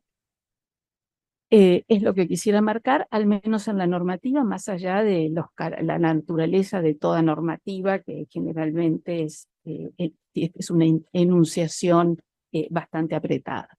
Los textos escolares. La enseñanza de la historia, bueno, la dimensión material es fundamental en la enseñanza de la historia y coincidente con varios historiadores, podríamos decir que las disciplinas escolares muchas veces se definen en relación con los textos, definen sus formas de organización del conocimiento, sus saberes, sus límites, sus fronteras. Es decir, que la dimensión material de la enseñanza es fundamental a la hora de pensar qué se enseña y cómo se enseña. Los textos escolares bueno, que tenemos acá un librito emblemático, ¿no? Levene, Ricardo Levene, gran representante de la nueva escuela histórica, que por supuesto tenía mucha conciencia de la importancia de la historia para la formación de la conciencia nacional, recorría los pasillos del Ministerio de Instrucción Pública, presidía la Comisión Revisora de Textos Escolares, y que escribió un libro para niñitos y además escribió un libro para adolescentes. Fíjense ustedes, ese libro escrito por Levene en 1912, Lecciones de Historia Argentina, bueno, pero fue publicado hasta 1958, en el 78 se reeditó y en el 92 también. Es decir, fue un libro de amplísima presencia en el sistema educativo. Bueno, podemos apelar a la memoria con qué textos estudió historia cada uno, pero este es un libro emblemático. Y yo puse acá para contrastar otro libro emblemático. Es un libro emblemático de los años 80, porque en este caso la editorial Santillana introduce y recoge de algún modo de la producción académica y de los jóvenes historiadores dispuestos a colaborar con la educación, un quiebre enorme, no solo en el diseño, el formato del texto escolar, sino en el propio contenido. Yo podría citar el papel de los historiadores en muchísimas editoriales, Santillana, Capeluz, Aike, etcétera, etcétera, etcétera. Pero esta es una renovación completa de los contenidos de la enseñanza. En general, por supuesto, en relación con, es decir, aparece fuertemente esta idea de inestabilidad política, de gobiernos autoritarios, pero y se introduce, por supuesto, algo vinculado a la historia reciente, pero también lo que me parece importante es que estos jóvenes historiadores no tenían referencias bibliográficas para enseñar el pasado reciente. Y no tenían referencias por dos motivos. Porque los historiadores decían que había que tener lejanía temporal para poder compartir una lectura del pasado, o porque, como otros, Alperin Donghi sostenía que primero se tiene que pronunciar la justicia y esta sociedad necesita una verdad de algún modo legitimada desde la justicia, y otra verdad es la verdad de los historiadores, y los historiadores van a producir cuando se expida, pero si se expida anteriormente la justicia. Son dos verdades diferentes, de naturaleza diferentes, con parámetros de perdurabilidad muy diferentes en un caso y en otro caso. Bueno, si nosotros pensamos en los textos escolares y un balance, es decir, la historiografía estaba muy metida a principios de siglo en la enseñanza de la historia y en la formación de una comunidad nacional. La escuela, sabemos todos, hizo una transición social en diferentes momentos históricos y construyó una sociedad diferente. Para la construcción de esa sociedad diferente, por supuesto, el relato del pasado es fundamental, la alimentación de las memorias colectivas es central. Hay que distinguir, yo lo hago, entre cultura política e identidad, son cosas diferentes. La cultura política tiene que ver con creencias y prácticas, la identidad tiene que ver con lo que yo me identifico. Esto no es menor a la hora de trabajar con los jóvenes, pero bueno, lo que quisiera decir es que de esto que había acontecido y que había tenido mucho peso a fines del siglo XIX y principios del siglo XX, luego se produjo un resquebrajamiento en la enseñanza de la historia, una devaluación de la enseñanza de la historia, que por supuesto está atravesada por todas las circunstancias políticas. ¿Por qué? Porque la enseñanza de la historia contiene una fuerte publicidad. Yo saldría a discutir hoy cuando se dice por qué entra la política a la escuela, digamos, ¿no? Es decir, en realidad la enseñanza de la historia ha tenido siempre un fuerte compromiso político desde la formación de los sistemas educativos nacionales, en tanto legitimó la existencia de las naciones y si había naciones, había Estado, nada más y nada menos. Y justamente empezaba en Egipto y en Mesopotamia porque allí hubo el primer Estado, es decir, nada era neutral en la enseñanza de la historia. Entonces, lo que digo, estos consensos y esta producción tan cercana se resquebrajó y se reactualizan la enseñanza de la historia, se vuelve a acercar a la producción disciplinar y la subproducción historiográfica en las últimas décadas del siglo XX y comienzos del siglo XXI, destacando yo el rol de los historiadores, sobre todo en la producción de materiales educativos. Sí, la siguiente. También quisiera decir, en relación con el pasado reciente, que lo que vivieron los profesores y los que hacían, quería decir, los autores de estos textos escolares, es que no contaban con referencias bibliográficas sobre cómo enseñar el pasado reciente, ¿no? Pero igual introducían el tema en los textos. Por ahí había más novelas, había películas, había producción de información de los organismos de derechos humanos, había algo de la sociología y de la ciencia política, pero los historiadores no habían producido e igual el tema se enseñaba.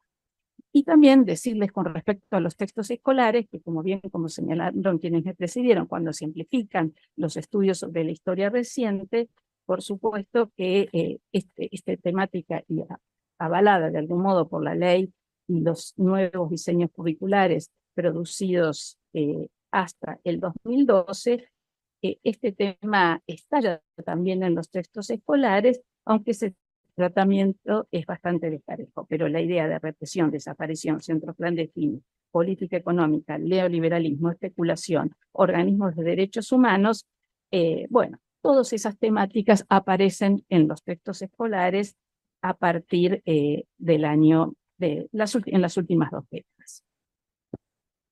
Cambios en las prácticas, no, la anterior. Las prácticas. Esto decía de Lepiane, ¿no? Un sociólogo en realidad, su formación era en sociología, en 1903, vinculado a la enseñanza de la historia. El método tradicionalmente usado en nuestros institutos secundarios, públicos o privados, para la enseñanza de la historia consiste en adoptar un manual nacional extranjero, en obligar a los alumnos a estudiarlo por dosis en sus casas, para recitarlo en las clases, ante los condiscípulos y el profesor, quien suele agregar algunos comentarios o ampliaciones. 1903. Es decir, la crítica a la enseñanza de la historia no es algo de las últimas décadas, ya los historiadores o el campo académico se estaba planteando los modos en que se transmitía en el pasado a principios de siglo. Es decir, siempre estamos revisando y criticándonos. Sí. Sin embargo, digo, y nosotros podemos de algún modo recordar, y solo con esa evidencia alcanza en este caso, me parece, sobre todo para los que tenemos más de 50 años, que digo, el formato del cuestionario, la respuesta al cuestionario, el trabajo con mapas o con líneas de tiempo, fueron los modos, además de la lección, ¿no? La lección, pasar a la lección en el frente, fueron los modos hegemónicos de transmisión del pasado reciente, de las prácticas escolares, durante gran parte del siglo XX. Sin embargo, si nosotros vemos qué aconteció a partir de los años 80, estas prácticas se redefinen de un modo notable. Y esto lo podemos registrar en diferentes fuentes de información, pero digo, desde el aula laboratorio, el docente guía, el alumno participativo, la necesidad de atender a los procedimientos de la historia, el diálogo e intercambio en el aula, las técnicas grupales, la utilización de fuentes, no solo para la motivación, sino también para el método histórico. Analizar, comprender, comparar, opinar, justificar, establecer cambios sin continuidades, leer imágenes, realizar ejercicios de empatía, elaborar textos argumentativos, dan cuenta de una enorme heterogeneidad de prácticas con sus problemas también, que es la dispersión, ¿no? Tanta variedad, pero de lo que habla es de una diversificación creciente, y recupero acá algunas investigaciones más recientes de Paula González. Lo que diría más hacia acá es que algunas de estas cosas que se planteaban en los 80 y en los 90 para la enseñanza de la historia se fueron redefiniendo en función también de estas nuevas juventudes, ¿no? Y lo que ellos portan, y el énfasis más que en el análisis, el debate, la lectura y la interpretación, se puso en los componentes más ligados a lo comunicacional. Cómo transmitir historia, es decir, entonces debe hacer un hashtag, elaborar un mensaje de Twitter, un collage o un mural. Hay algo que quisiera hacer mención, porque nos toca acá y me involucró, en algún punto soy testigo, investigadora y también soy parte, una discusión que alimentó Cecilia Braslavsky con los historiadores alemanes. Porque en la transición democrática en algún punto también nos venía cómo educar después de Auschwitz, pero también los historiadores en ese contexto se estaban debatiendo, bueno, qué historia nacional enseñar en el marco de la unificación alemana.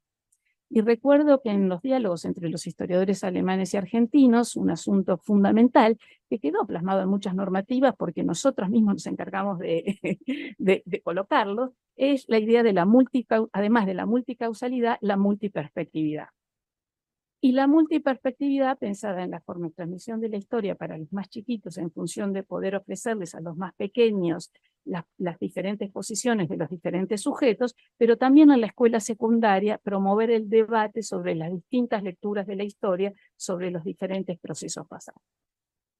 Esto creo que un poquito nos olvidamos, que le pusimos mucho énfasis en lo comunicacional, y esta cuestión de la multiperspectividad se nos diluyó en las prácticas, y de esto dan cuenta los propios, si uno lo puede fundamentar analizando los propios textos escolares.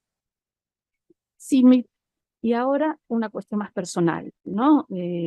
Bueno, la enseñanza, Paula González sostiene que hoy que hay un código disciplinar. Si antes era elitismo, nacionalismo y memorismo en la enseñanza de la historia, hoy se está conformando un nuevo código disciplinar. O la democracia colaboró a redefinir un nuevo código para la transmisión del pasado en la Argentina.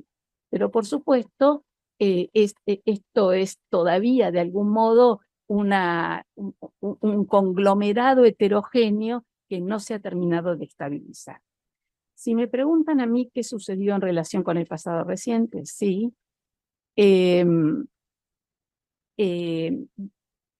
Un minutito, 5, bueno, es un montón. ¿Qué pasó con él? Me parece que las políticas de la memoria fueron tan fuertes en la Argentina, sobre todo en los últimos 20 años, que en ese debate inicial que yo planteaba entre o los historiadores y la producción historiográfica o la memoria, que yo quería, Daniel, que vos lo diferenciaras bien, que una cosa es historia y otra cosa es memoria. La memoria tiene un carácter escurridizo, es colectivo. La historia es lo que producen los historiadores, con las reglas propias de los historiadores, y por supuesto que los historiadores van y vienen y trabajan y enriquecen las memorias con sus aportes. En estos últimos 20 años podríamos decir que, si bien se recuperaron muchas cosas del campo de la enseñanza de la historia reciente, pero tal como fue los propios límites de la formación docente y también como fueron leídas algunas estipulaciones, la escuela fue más optada, digamos, por las políticas de la memoria que por los grandes debates que se produjeron entre los propios historiadores. Y quisiera mencionar simplemente, bueno, creo que vos, Daniel, la mencionaste, bueno, desde los debates con los que arrancó en el 2004 Oscar del Barco, del que participaron muchos historiadores, hasta, además de otros académicos de otras disciplinas, además de los tempranos aportes de Pilar Carbeiro para pensar las diferentes violencias.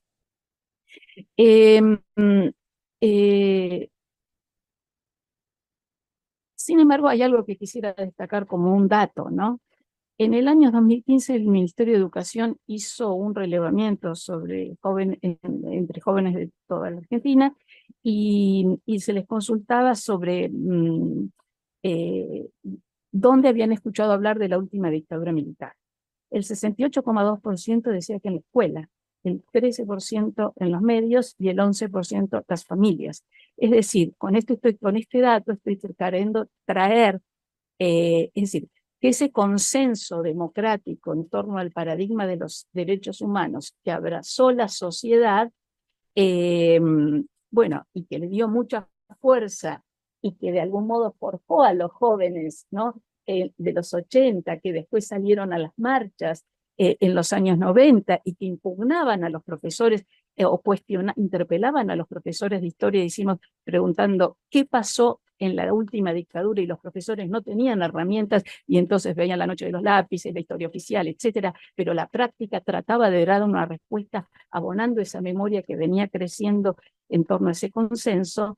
Lo que quiero decir es que, bueno, en las décadas siguientes la escuela fue la que siguió de algún modo alimentando el estudio del pasado reciente o la reflexión sobre el pasado reciente. Sin embargo, esto también tiene problemas, porque ese mismo estudio dice que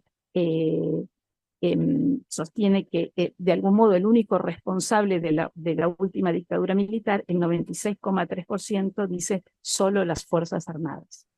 Es decir, los chicos entienden que hubo alguien, en términos institucionales, ¿no? Un alguien que es el causante del mal o fue el causante del mal en nuestra sociedad. Y aquí quisiera traer algunas cuestiones, algunas reflexiones más recientes, o mejor dicho, algunas reflexiones que yo me estoy haciendo en este momento en relación con la fetichización de la memoria en el propio espacio educativo. Todorov decía que esa no era una tentación de los totalitarismos. En realidad, todo gobierno, por una cuestión de poder, ¿no?, tiende de algún modo a querer controlar la memoria, ¿no? También a veces me pregunto por la ingenuidad de la pedagogía o la didáctica, ¿no? Es decir, esa confianza ingenua en que si enseñamos, seguramente esto va a ser una garantía contra el olvido, ¿no? Lo que sí está claro, y acá recojo las palabras de otros investigadores, la banalización, la ritualización del pasado, la cristalización del sentido, son problemas que venimos advirtiendo en la enseñanza de la historia durante los últimos 20 años. Esto es un problema hoy para la escuela. Esto es un problema. Y esto es un problema hoy para la escuela, digo, y podríamos decir, es un problema no es solo en la Argentina, sino es un problema a escala planetaria, digamos, ¿no? Estudios de algún modo nos dicen que 2/3 de la población mundial estamos viviendo en democracias en retroceso. Eso afecta a Estados Unidos, Europa, Asia, África, el mundo árabe, pero también América Latina. Esto tiene que ver con el socavamiento de los resultados electorales creíbles, la restricción de libertades y derechos, los ataques a la libertad de prensa, la desilusión de los jóvenes con los líderes, los elevados niveles de corrupción y los líderes de algún modo populistas que polemizan de manera tóxica. Esto no es un problema de la Argentina, esto es un problema global. Entonces, y de esto dan cuenta informes globales. Entonces, no estamos exentos en esto, digo, mi referencia fue muy nacional, pero quería darle un contexto un poco más amplio como problemática para que nos dedicamos al asunto de la educación. Por otra parte, también me parece muy importante ponernos a pensar en que los jóvenes son quienes, y los estudios también dan cuenta de esto, los jóvenes son quienes encabezan hoy las prácticas de cancelación, las ofensas y las microofensas se radicalizan entre ese grupo etario. Hay una necesidad de algún modo de problematizar cómo se transmite, ¿no? Esta idea de la democracia en relación con la tecnología. Y nos tenemos que preguntar, me parece a mí, sobre la formación de los jóvenes en relación con las contradicciones, con los debates. Probablemente el acto pedagógico más formativo hoy sería instalar un debate respetuoso, cuidado en las aulas, ¿no? Es decir, y por supuesto interpelar cuál es la fuente de información de todo aquel conocimiento que circula, ¿no? Esta idea del cancelar sin pruebas, borrar a alguien, todos los excesos que se producen en el marco de un mundo cultural, como bien decía Laura, del cual participan los jóvenes, pero que me inquieta en términos de la formación de fragilidades, ¿no? Juventudes frágiles que no pueden experimentar la contradicción ni exponerse a nada que los ofenda y que forme parte de la cultura política. La última, no importa, esto ya está, lo dije, ¿sí? Y desafíos a futuro, sí. La siguiente. Digo, y esto también recuperando, digo, puedo centrarme en la enseñanza de la historia reciente, pero me parece, es decir, y sabiendo que la memoria se forma colectivamente, que tiene que ver con la cultura política, pero que también hace a la construcción de las identidades de cada uno en relación con lo que yo me identifico, pero bueno, 4 puntos muy generales sobre la enseñanza de la historia, porque también digo, podríamos reflexionar sobre la historia y el lugar de las humanidades, problema que no voy a traer aquí, pero que solamente recuperando las palabras de Vera Waxman diré, las humanidades, y no la discusión entre lo rentable y no lo rentable de las humanidades hacen sentido en términos de construcción de vida en común cuando hay un proyecto político que las alberga y cuando hay institución que las alberga. Pero más allá de esto, 4 asuntos que me parecen que no son menores a la hora de pensar. Por un lado, si la escuela inventa una cultura, y así como la escuela inventó un humanismo científico a principios del siglo XX, el desafío hoy de la escuela es inventar de algún modo una nueva cultura que articule humanismo, ecología y tecnología. En esta dirección, desde mi perspectiva, nos deberíamos encaminar.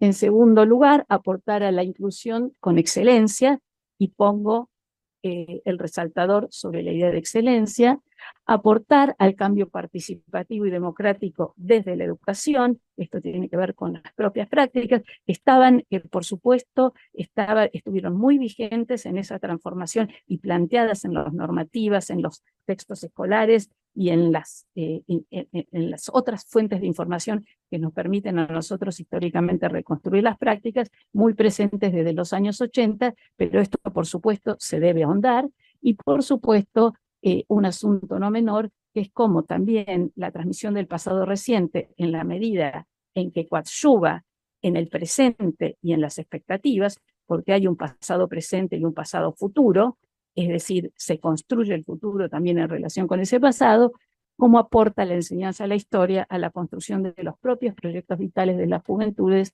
a su creatividad y a su capacidad de producción. en todo esto, ahí sí, poner la enseñanza de la historia reciente, no mucho más. Bueno, muchas gracias Silvia, también muchas gracias Laura, muchas gracias Daniel. Ahora está abierto un espacio para preguntas. No sé si quien está presente quiere abrir el fuego con algunas preguntas. También está abierto el debate o el intercambio, por supuesto, entre las panelistas y Daniel. Eh, Así que damos un tiempo para recepcionarlas. Hay un micrófono de sala, hay un micrófono de sala, si alguien quiere.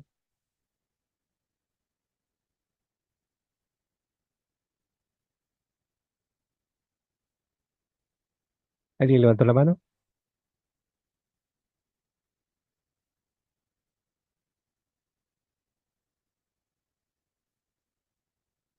Pero no tengo acceso al chat. A ver, ¿sí?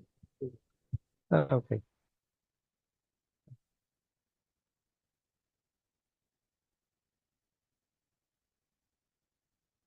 Es un saludo.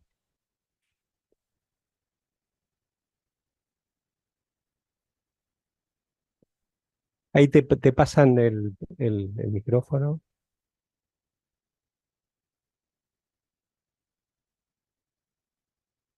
Hola.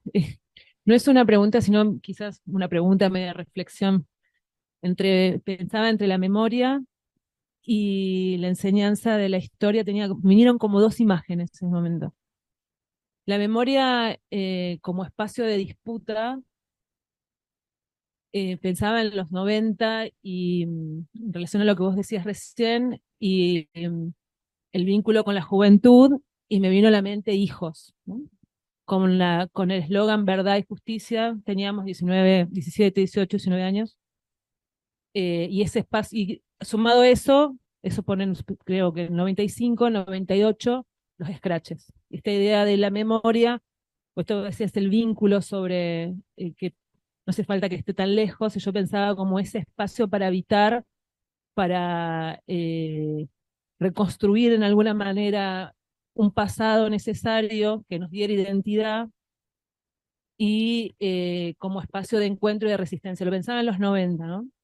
Y cómo eso en el 2000, a partir del 2003, o con el hecho, creo que simbólico, de sacar el cuadro, ¿no? De la ESMA, cambió un giro, ¿no? Hijos dejó de ser un espacio de jóvenes que estaban disputando o que estaban eh, haciendo viva la memoria como acción. Me acuerdo muy claro ese eslogan, para conformarse en un organismo, en una fundación con una adscripción política específica, ¿no? Donde ahí la memoria tiene otro giro y se vincula con el Estado desde otro lugar.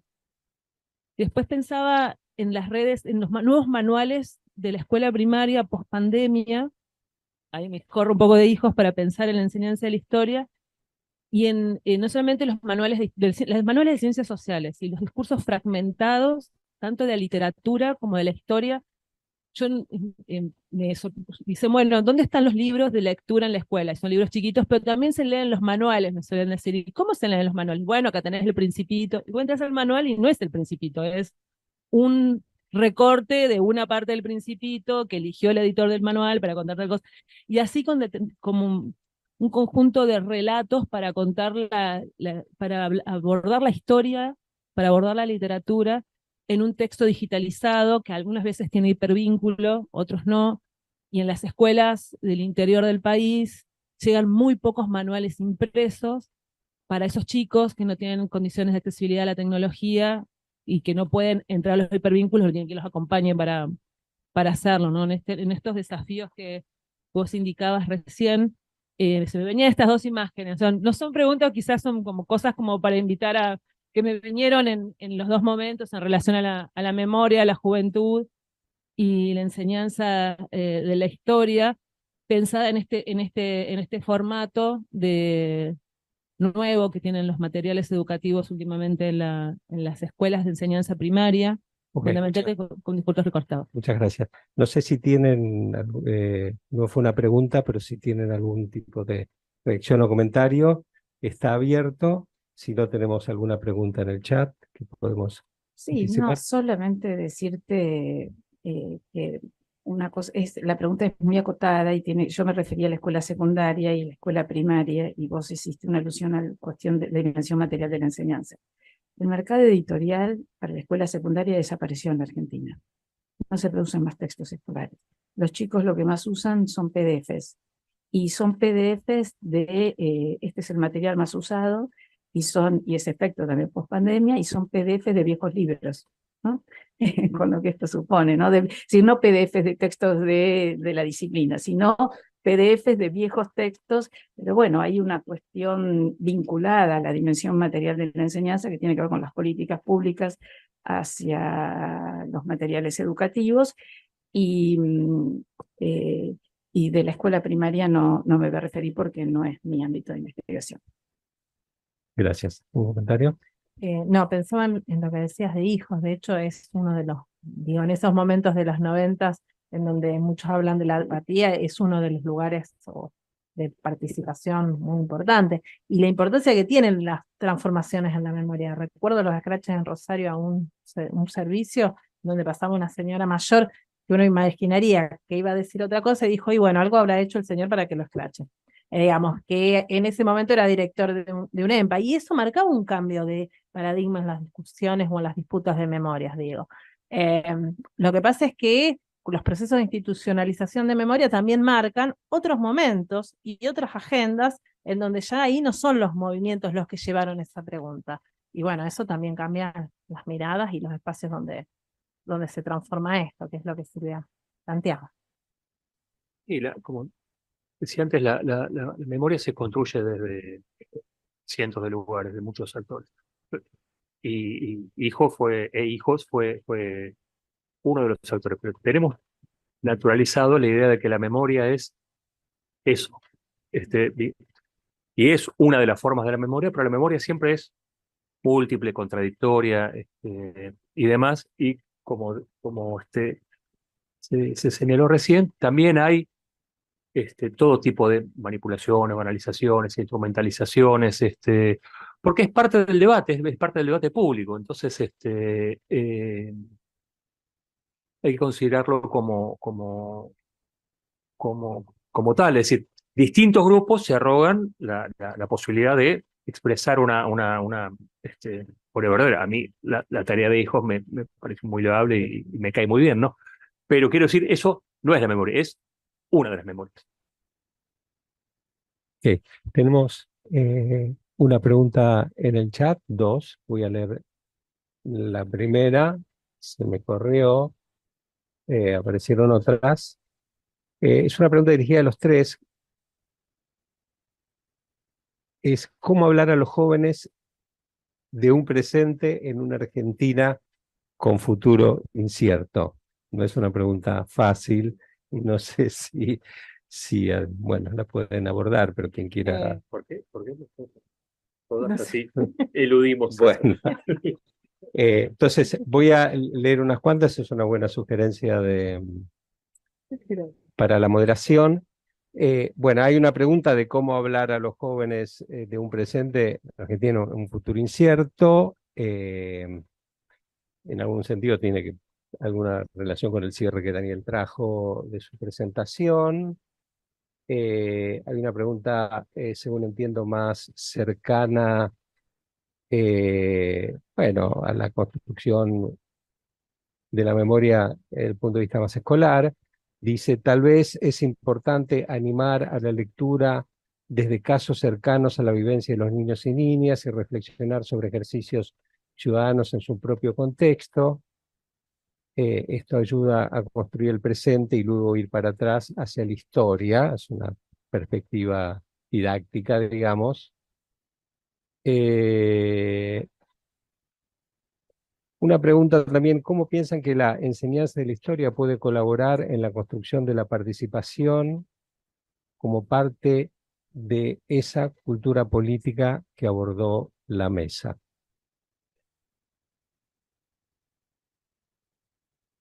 yo tenía una pregunta más puntual. Iría por esta antes de las siguientes que están más vinculadas a la transmisión, digamos. Y es una pregunta dirigida a Laura. Vos mencionaste, digamos, la necesidad de pensar imbrincadas, pero al mismo tiempo eh, separadas como objetos, la relación entre la cultura juvenil y la cultura política, digamos, ¿no? Y al cierre señalaste, o hacia el cierre señalaste, bueno, eh, digamos, la heterogeneidad, digamos así, de las juventudes, y entiendo yo, por lo tanto, de las culturas juveniles.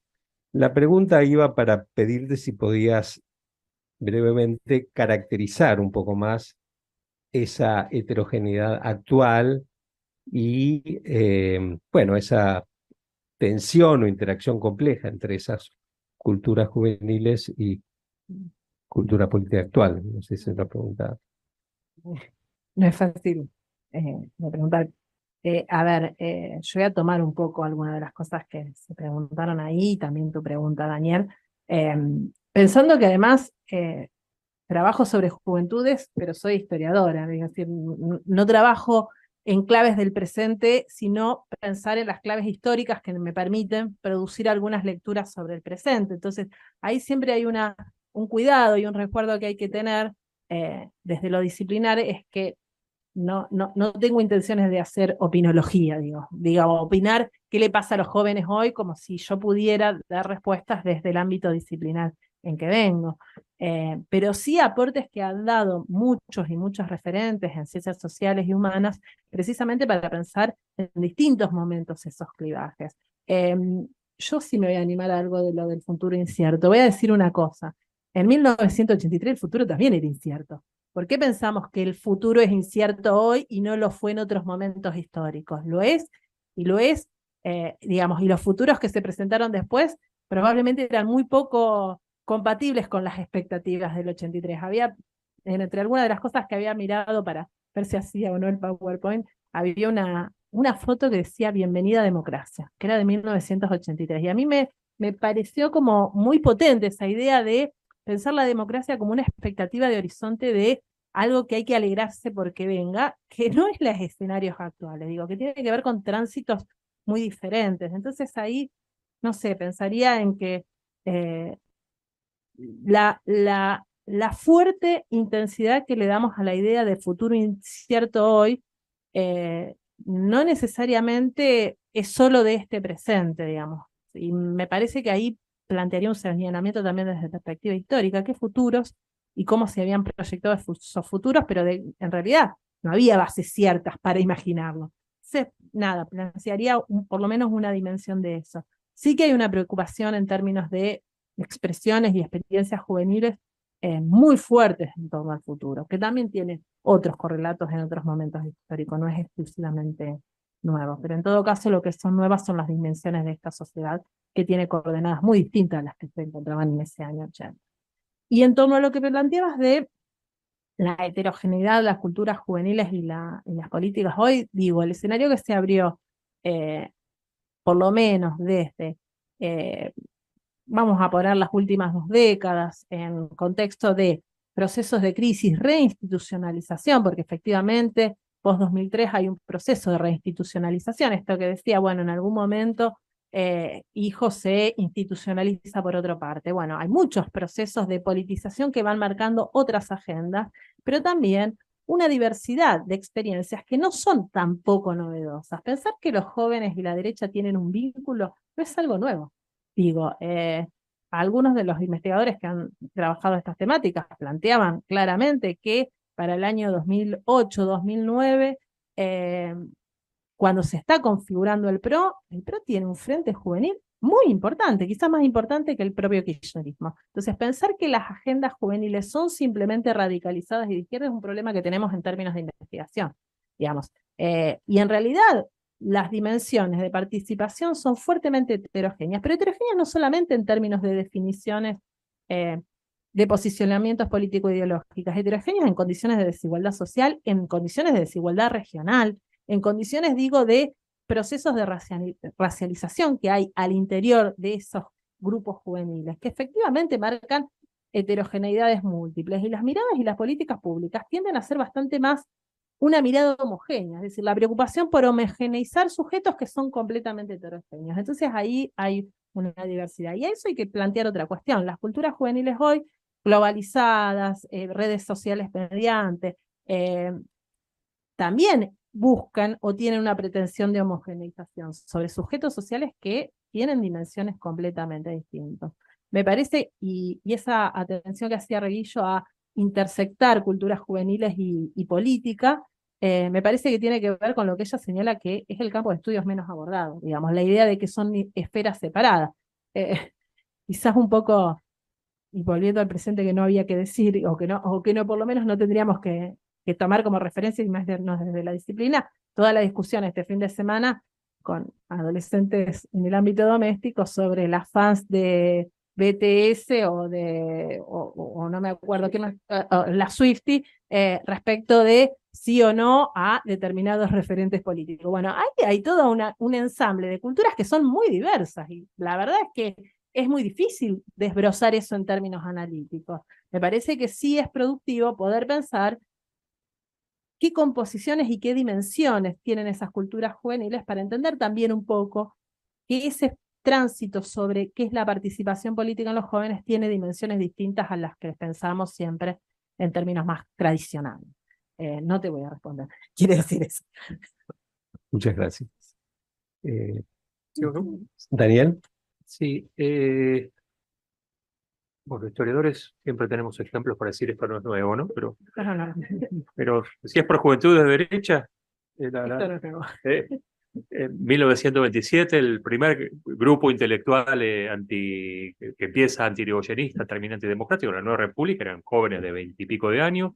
1941, 42, 43, la Alianza de la Juventud Nacionalista, una enorme organización, lo más parecido al fascismo que tuvimos en Argentina, movilizaba 50.000 personas en la calle, se llamaba Alianza de la Juventud, así que no es nueva esta vinculación. Y en otro terreno, en los años 80 y 90, nuestro rock dijo, el futuro llegó hace rato, y dijo, no hay futuro. Así que el futuro es incierto, es hace mucho. ¿Cómo hablar a los jóvenes? Tampoco me dedico a eso, pero pensando, no, cómo vincularlo con la enseñanza de la historia para la participación, que es una manera de hablar a los jóvenes, o al menos algunos jóvenes. Jóvenes es un grupo, dicho así, parece, bueno, lo acabo de decir Laura, ¿no? Parece homogéneo cuando hay una marcada heterogeneidad. Los que estudiaron historia, había un libro de los años 80, un libro de Fontana, llamaba Historia, Análisis del Pasado y Proyecto Social, que empezaba con una caricatura que decía, yo no entiendo, la profe de matemática me pide que haga la demostración del teorema, en cambio la de historia me pide que le crea. Entonces, ahí tenemos un problema, y un problema multiplicado, porque la historia enseñada siempre, y más la historia, no sé si más, o también la historia reciente, tiene esta doble función que yo la presenté desde el dilema de los historiadores, que además siempre tienen esta doble función. La función, digamos, de creación de un conocimiento que se presentaba como objetivo, después intersubjetivo, pasible de ser controlado, y la creación de un discurso capaz de dar sentido, homogeneizar una población. En el siglo XIX la identidad nacional, en nuestros años la democracia. Entonces, como señaló Silvia, tenemos libros de texto que involucraban aspectos de historia reciente antes que tuviéramos investigación de historia reciente. Es decir, se priorizó la función cívica antes que la función cognitiva. Y también hay que creerla, porque parece que no hay que demostrarlo. Y es más, y otra afirmación de Alperín Dongui, posterior, creo que en 2001, decía Alperín, no es que no se pueda hacer historia de la dictadura, pero no vale tanto la pena, porque lo que vale la historia de la dictadura es de las narraciones sobre la dictadura es la función cívica, que esto no se repita. Y para eso es mejor la literatura, o el cine o el arte.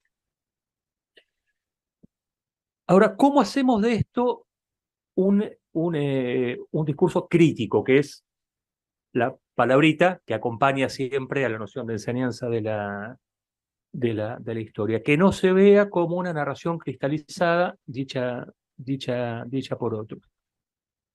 Yo creo que hay posibilidades porque hay experiencias. Silvia señaló algunas posibilidades, ¿no? En vez de fomentar que te crean, fomentar espacios de debate.